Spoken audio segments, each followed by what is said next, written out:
أذكار الصباح أذكار الصباح أذكار الصباح أعوذ بالله من الشيطان الرجيم.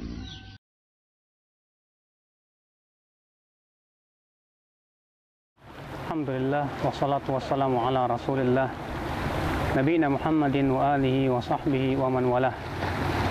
Asyhadu an la ilaha illallah wahdahu la syarikalah wa asyhadu anna Muhammadan abduhu wa rasuluh. Amma ba'd, ayyuhal ikhwah, a'azani Allah wa iyyakum.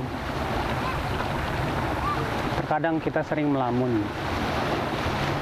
melamun sesuatu yang mungkin ya tidak ada manfaatnya. Melihat pemandangan yang indah, tentang keindahan-keindahan yang kita lihat dalam panorama alam ini. Namun tentunya bukan berarti kita tidak boleh melamun, merenungi tentang kehidupan itu adalah merupakan perkara yang baik sekali. Ketika kita merenungi tentang hakikat hidup ini, untuk apa kita hidup di dunia, kita pun sadar bahwa kita hidup di dunia ya pasti ada tujuannya, itu untuk ibadah kepada Allah. Allah Subhanahu wa Ta'ala menciptakan laut, menciptakan air, menciptakan tetumbuhan, bebatuan. Tentu semuanya itu tidak mungkin sia-sia.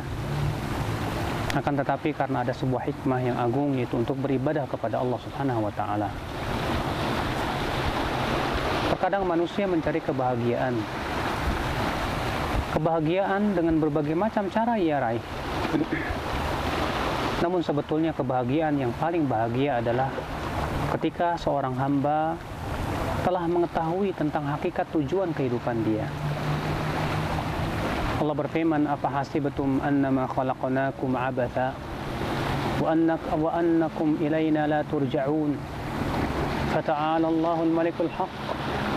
Apakah kalian mengira bahwa kalian diciptakan di dunia ini sia-sia begitu saja, dan bahwasanya kalian tidak akan dikembalikan kepada Allah? Maha tinggi Allah, Raja yang hak. Tentunya ya akhul Islam, azani Allah wa iyyakum. Cobalah lihat angin yang berhembus. Ketika angin berhembus, Allah hembuskan karena ada suatu manfaat yang kita tidak ketahui. Lihatlah ketika Allah menjadikan air tersebut bergelombang, berombak. Ketika air itu berombak, pastilah karena ada suatu manfaat yang kita tidak ketahui. Hanya Allah yang Maha tahu tentang tujuan itu semuanya. Angin berhembus dengan perintah Allah. Ia berhembus bukan karena kesia-siaan, akan tetapi ia berhembus karena ada suatu manfaat yang Allah kirimkan untuk manusia, atau keburukan yang Allah inginkan kepada mereka. Demikian pula semua yang kita lihat di alam semesta ini, semua itu adalah merupakan perintah dari Allah Subhanahu wa Ta'ala, pencipta langit dan bumi. Maka ketika merenungi hal-hal perkara seperti ini, tentunya menjadi sebuah pemikiran kepada kita semuanya. Untuk apa Allah menciptakan semua ini? Apakah karena kesia-siaan? Maha suci Allah, tidak mungkin Allah dia berbuat sia-sia dalam penciptaannya. Maka ya akhi azani Allah, betapa indahnya ketika kita merenungi kehidupan, lalu perenungan itu menghasilkan rasa takut kepada Allah. Perenungan itu menghasilkan rasa rindu untuk bertemu dengan Allah. Perenungan itu menghasilkan menjadikan kita seorang hamba yang sejati, yang sadar akan tujuan kehidupannya, itu untuk beribadah kepada Allah Subhanahu wa Ta'ala. "Wa ma khalaqtul jinna wal insa illa liya'budun," kata Allah. Tidaklah aku ciptakan jin dan manusia kecuali agar mereka beribadah kepadaku saja. Akhul Islam, azani Allah wa iyyakum. Saya yakin semua manusia ingin mencari kebahagiaan. Semua manusia ingin mendapatkan dan meraih apa yang menjadikan hatinya bahagia. Tapi apakah seseorang akan mendapatkan kebahagiaan itu sebatas dengan menikmati pemandangan yang indah, sebatas dengan kemudian ia pun berpuas-puas menghabiskan waktu-waktunya untuk hal-hal yang sebatas melihat sesuatu yang indah saja? Tentu tidak.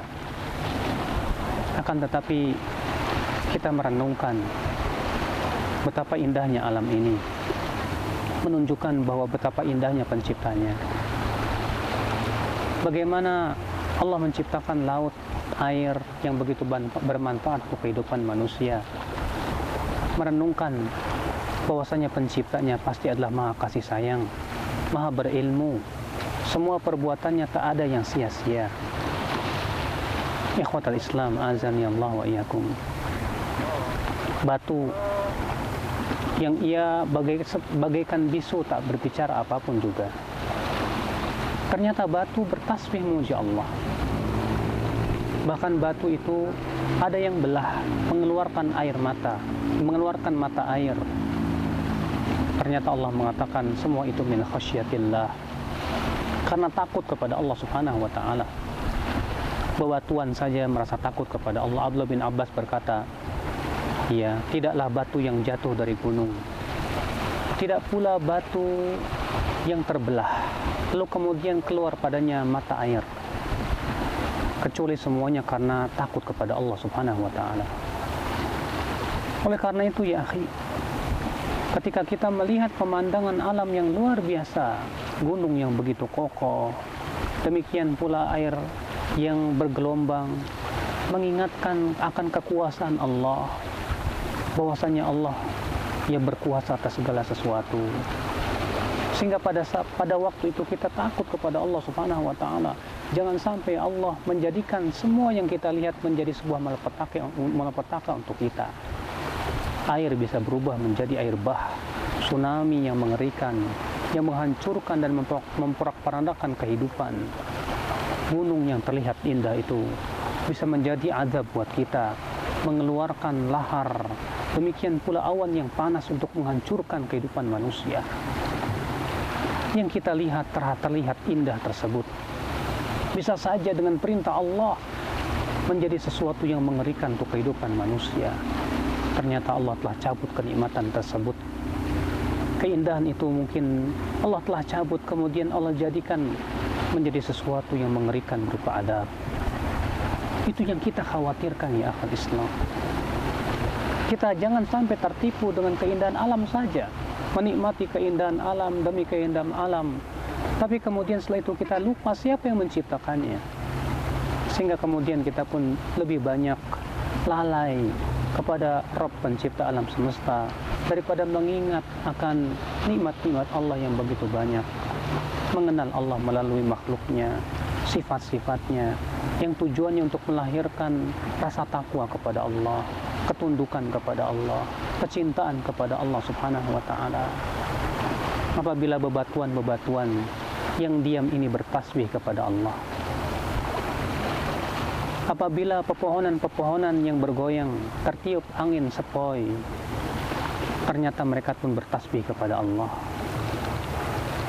Apabila langit-langit dan semuanya ini ternyata semuanya bertasbih kepada Allah, tidakkah kita sebagai seorang hamba untuk senantiasa bertasbih memuji Allah, bersyukur akan nikmat-nikmat yang Allah berikan kepada kita? Ya akhi, percumalah kita melihat pemandangan yang begitu indah kalau ternyata hal itu malah menjadikan kita lupa kepada kehidupan akhirat. Percumalah kita melihat lautan yang begitu indah dan pantai yang begitu indah apabila ternyata menjadikan kita atau tidak menjadikan kita ingat kepada penciptanya, lalu kemudian kita tunduk dan takut kepadanya. Tentu ya akhi, kita berharap kepada Allah ketika kita melihat pemandangan yang begitu indah, ketika kita melihat sesuatu yang mengagumkan hati kita tentang keindahannya, seharusnya itu menjadikan kita ingat kepada penciptanya yang maha indah, bahwasanya perbuatan Allah itu indah, syariatnya indah, demikian pula ya takdirnya semua indah, tidak ada yang tidak indah ya di sisi Allah Subhanahu wa taala. Namun terkadang manusia zalim dan tidak mengetahui tentang keindahan syariat dan perbuatan Allah Subhanahu wa taala. Maka ya akhi, jangan sampai keindahan alam yang kita saksikan itu menjadi malapetaka akibat daripada kekufuran kita kepada Allah Subhanahu wa taala. Semoga kita menjadi hamba-hambanya yang senantiasa mengambil pelajaran. Semoga kita menjadi hamba-hambanya yang senantiasa takut kepada Allah melihat kekuasaannya. Aqulu qouli hadza. Subhanakallahumma bihamdik. Asyhadu an la ilaha illa anta. Astaghfiruka wa atubu ilaik. Wassalamualaikum warahmatullahi wabarakatuh.